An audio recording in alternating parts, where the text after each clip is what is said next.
Hello, it's been a while. Coming off a pause and reflect, and coming out of that pause and reflect, it became clear that it was important to really work on the quality of these videos so that the progression of the quality matches the growth process of this whole endeavor. In addition to that, I've had an opportunity to reflect on some of the questions that I've received around how to actually use these videos in the most effective way possible in order to be and become our truest, best selves individually as well as potentially collectively as a society. And in that pursuit of identifying what would work best, this is what I would suggest.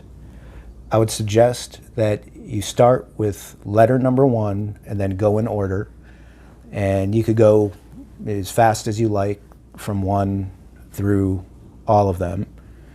And then after you've gone through them, go back, start with 1, and then leave at least a few days between each one. And that way you'll actually absorb the different elements as there's a very nuanced progression happening, starting with the vision and then the steps that move it to belief and then reinforces the attaining of that vision through creating a map and structure that allows us to grow into creating that vision. Another significant question that I've received is the request of some to identify one thing, if I were to say one thing that really helps us pursue being and becoming our truest best selves. I would like to answer that question, although I'm going to cheat a little bit. I'm going to give a 1A and a 1B.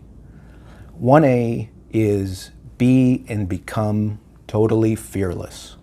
Fearless in your willingness and in your ability to see yourself as honestly and as completely as possible so that you can look and identify where the pain, where the shame, where the blame is, and learn to turn that into something positive, something beautiful.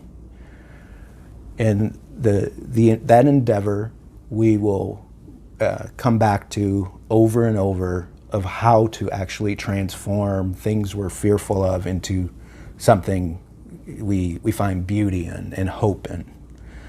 And along those lines, let me just add that during this time of pandemic, there are 3 things that I would strongly encourage that you consider doing. 1, calendar things that give you pleasure, that give you something to look forward to. 2, work hard to turn fear into hope. And then 3, identify something that is purposeful for you, maybe a dream that you once have or that you still have, or generate and create new dreams as best as you can. Now moving to part 1B. So we've got 1A is fearlessness, to face any and all parts of yourself. And 1B is eliminate judgmentalism. Of course, as human beings, we judge all the time, because that's how our brains work in order to distinguish one thing from another. But the mentalism part, or the valuing and devaluing of others part, that's the part that when we do that to ourselves, we create a lot of internal shame and guilt and inadequacy when we are judgmental towards parts of ourselves. And a byproduct of that is that our defenses go up, like denial, and then we deny parts of ourselves and cut it off, which means we become powerless over those aspects of ourselves. On a societal level, it's the judgmentalism also creates one of, if not the biggest causes of divisiveness in society at large. You know, let's say you're orange and I'm blue. If I observe that, then I'm judging you're orange and I'm blue. But if I put a value judgment on that, I then decide that, well, orange is inferior or of lesser value than blue, therefore you're lesser than me. And now I've created division and separation between us. And a fair question to ask about both 1A and 1B is, well, how do you do those things? And we will get to it as we move along. Finally, believe. Believe in the possibility to make the impossible possible. Thank you. Sincerely, fellow world citizen.